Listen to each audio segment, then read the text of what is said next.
In mathematics, the factorial of a positive number n is the product of all positive integers less than or equal to n. Factorial is denoted by n followed by an exclamation sign. So the factorial of 5 is 5 multiplied by 4, multiplied by 3, multiplied by 2, then multiplied by 1. Let's create a program to calculate factorial. Let's create a product factorial. First of all, let's declare two integer variables. One holds the factorial, the other holds the value of the number. Let's hardcode 10 to begin with.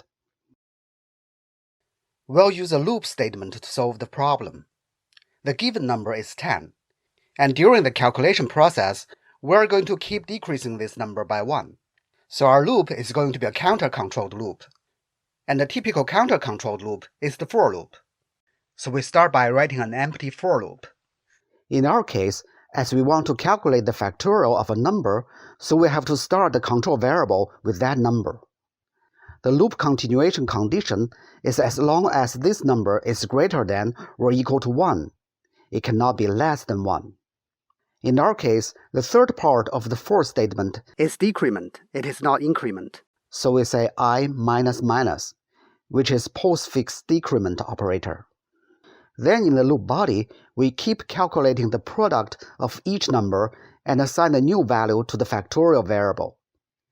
We say factorial equals to the existing factorial number multiplied by the decreased counter. If you want to simplify this statement, you can use compound assignment expression here. And outside of the for loop, we print out the result of the factorial we just calculated.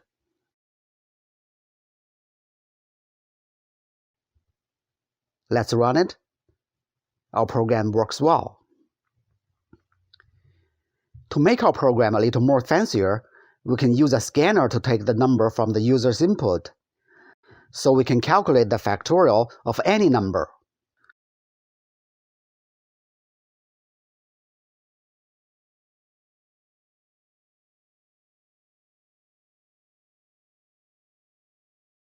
So let's replace the hard-coded assignment of the number with the scanner input. We ask the user to provide us the number, then we take it from the scanner.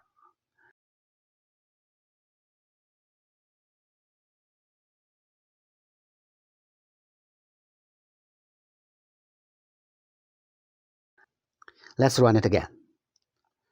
What's the number? Let's say 13. Then the program calculates the factorial of 13. To make our program a little more fancier, we can even print out the formula of the factorial. So before the for loop, we print the denotation of the factorial. Then inside the for loop body, we print the multiplication of each number. Notice that here we use system.out.print because we don't want to print a new line character after each number. We run it, and we find the issue. We see the formula has an extra x. The last x is extra because at the last iteration, there is no multiplication operation anymore.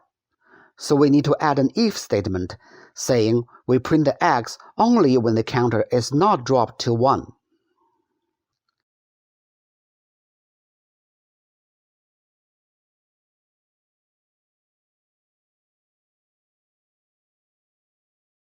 Let's run it again.